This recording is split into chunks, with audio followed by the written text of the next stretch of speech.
Chegamos no livro de Lamentações de Jeremias. Esse livro é um acróstico poético, escrito como um lamento, né? Um lamento colocado em palavras. Porque, se você lembra a história de Israel, aquele povo, eles alcançaram a terra prometida, eles tinham o templo, eles tinham sacerdotes, eles tinham a linhagem davídica, né? O grande rei Davi, depois a sua linhagem. Eles tinham uma glória, né, própria daquele povo. E agora eles estão em destruição. Em 587 a.C., a Babilônia cercou a nação de Israel e levou eles cativos. E Jeremias escreve nesse momento de cerco, nesse momento de destruição, onde toda a glória do povo de Israel foi totalmente destruída. E é um acróstico muito interessante, não é? E a palavra acróstico, ela tem a ver com o uso das letras, então cada capítulo tem 22 versículos, só o capítulo 3 que tem 66 versículos, e consta nesses capítulos cada letra do alfabeto, então cada versículo começa com uma letra do alfabeto, e é um desejo do autor colocar de A a Z, né? A gente poderia dizer assim, tentando pegar a totalidade do sofrimento que eles estavam passando naquele momento e falando sobre o lamento. O lamento é uma coisa necessária para o ser humano. Em alguns momentos da nossa vida, pelo sofrimento, nós temos que nos lamentar. E o lamento, ele é importante. É claro que a gente não pode viver no lamento e passar o resto da vida no lamento.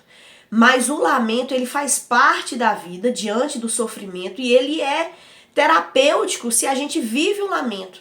Aqui nesse acróstico, por exemplo, a gente sabe que o lamento aqui é uma forma de protesto, de expressar verbalmente e aqui escrito o que se está por dentro.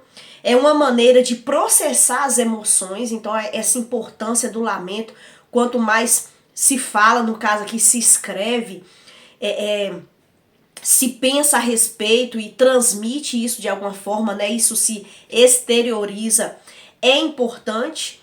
Um lugar, o lamento é um lugar de expressar a confusão vivida neste momento, e porque o sofrimento ele traz muitos porquês, não é? É um estado de confusão. Isso eu tô falando aqui de forma que pode ser individual, esse estado de confusão, de dor devido ao sofrimento, mas também, obviamente, a gente está retratando aqui esse livro maravilhoso escrito por o profeta que está lamentando, né? Porque há um paradoxo que nós vamos ver, e esse paradoxo muitas vezes se instala na vida humana de Deus é bom, Deus é cheio de misericórdia, mas e o sofrimento? O que a gente faz com ele? Por que ele existe, né? E nós vemos também que neste contexto o sofrimento foi causado por conta da rebeldia, da idolatria, da corrupção generalizada entre o povo de Israel. E Deus trouxe então o sofrimento.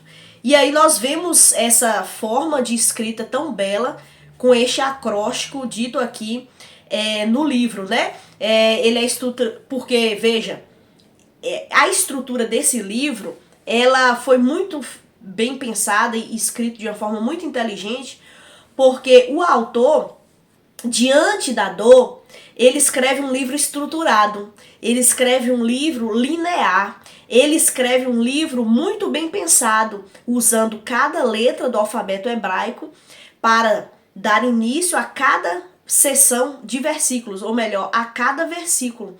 Então veja que há uma ordem, há uma estrutura muito harmoniosa, em contraste com o que eles estavam vivendo, de desordem, de dor, de caos, de morte.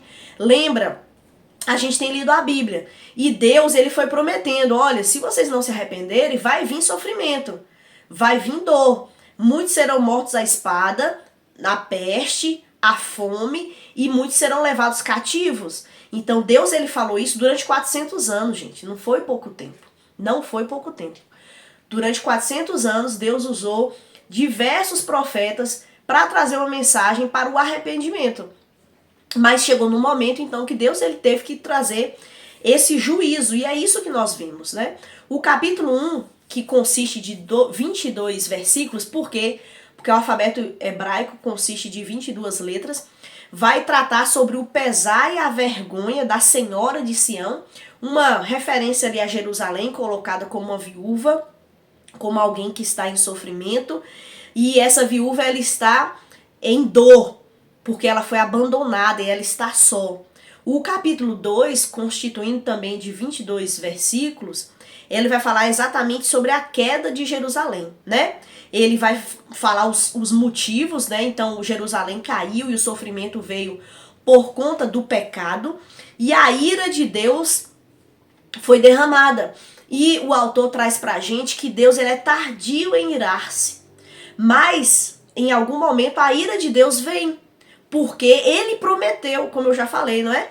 Ele prometeu que se não houvesse arrependimento, se não houvesse quebrantamento, ele teria que trazer juízo para o mal que o homem produz. Mas eu sempre falo nos vídeos passados, Deus ele deseja o mal? Não, ele deseja a restauração.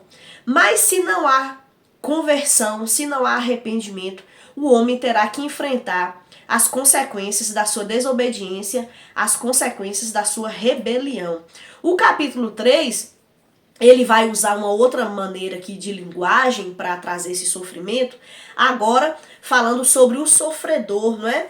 Como se fosse um homem solitário, mas representando toda a nação naquele momento, que está passando por uma dor, que está trazendo um sofrimento muito grande. Mas esse homem, nesse seu pensamento, ele tem uma sombra de esperança. Eu vou ler para você o versículo 22 a 24, fala assim: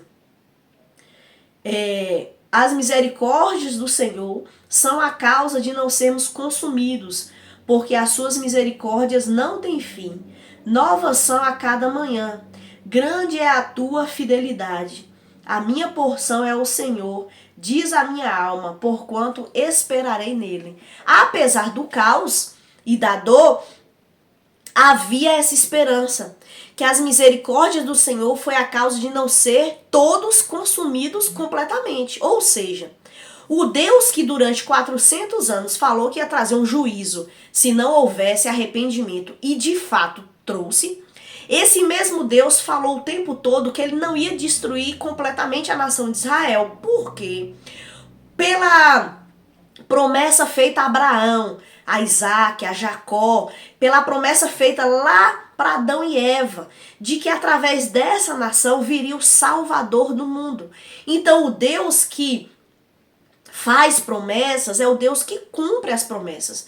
E aqui o autor está mostrando, olha, Deus disse, fez a promessa de que o mal viria se não houvesse arrependimento, e eles estavam vivendo o mal.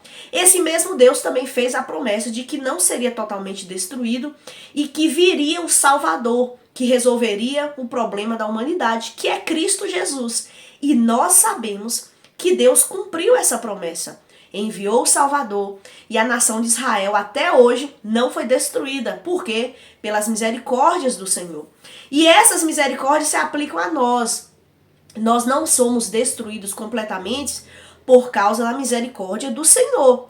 Mas nós precisamos nos curvar a esse Senhor, arrependermos dos nossos maus caminhos e buscá-lo. Porque senão teremos que arcar com as consequências da nossa rebelião contra Deus.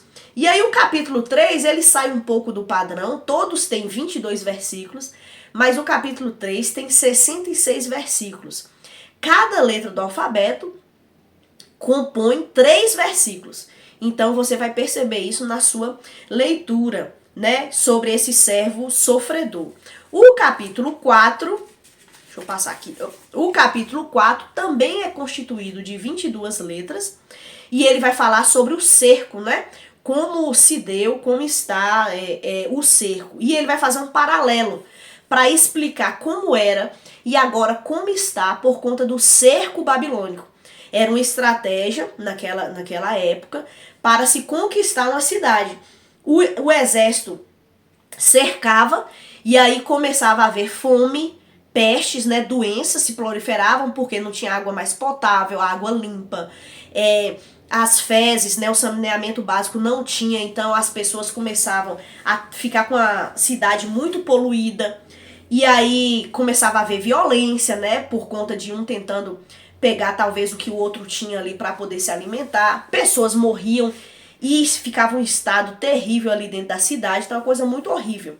E aí ele fala, olha, as crianças antigamente brincavam, agora elas estão sentadas nas ruas pedindo esmola.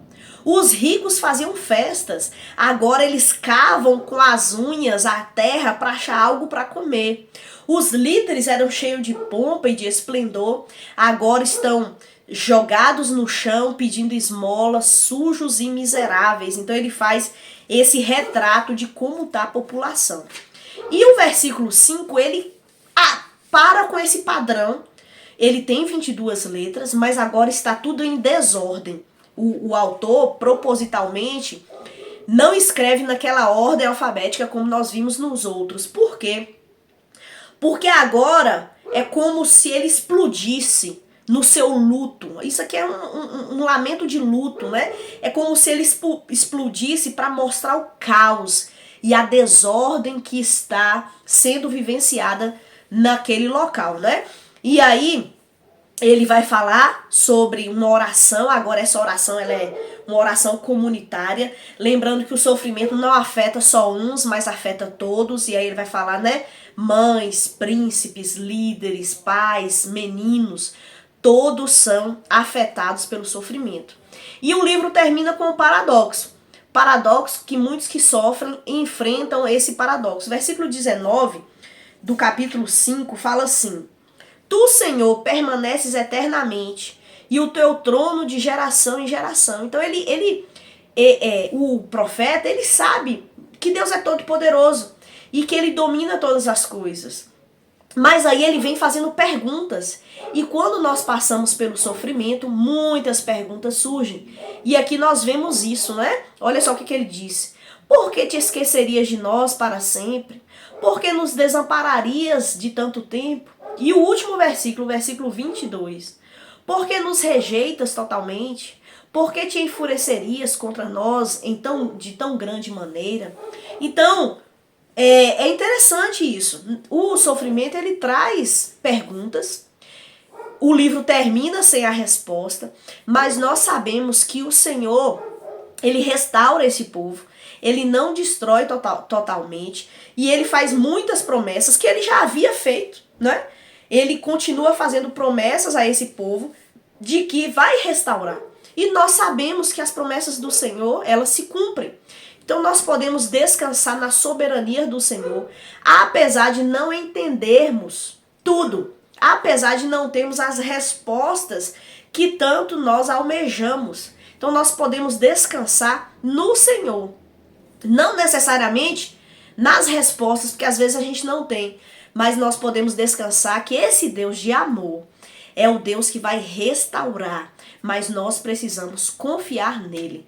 Leia a Bíblia, leia esse livro, porque nele você vai encontrar as respostas, o consolo, a presença majestosa do nosso Deus, que é um Deus cheio de amor. É neste livro que você vai encontrar as palavras de vida eterna. Então, leia a Bíblia. Essa foi uma introdução do livro de Lamentações que nós estamos lendo. Acabamos de ler o livro de Jeremias, agora entramos em Lamentações de Jeremias, onde nós temos visto a história de Israel, como Deus atuou e como se aplica tão poderosamente na nossa vida. E é isso.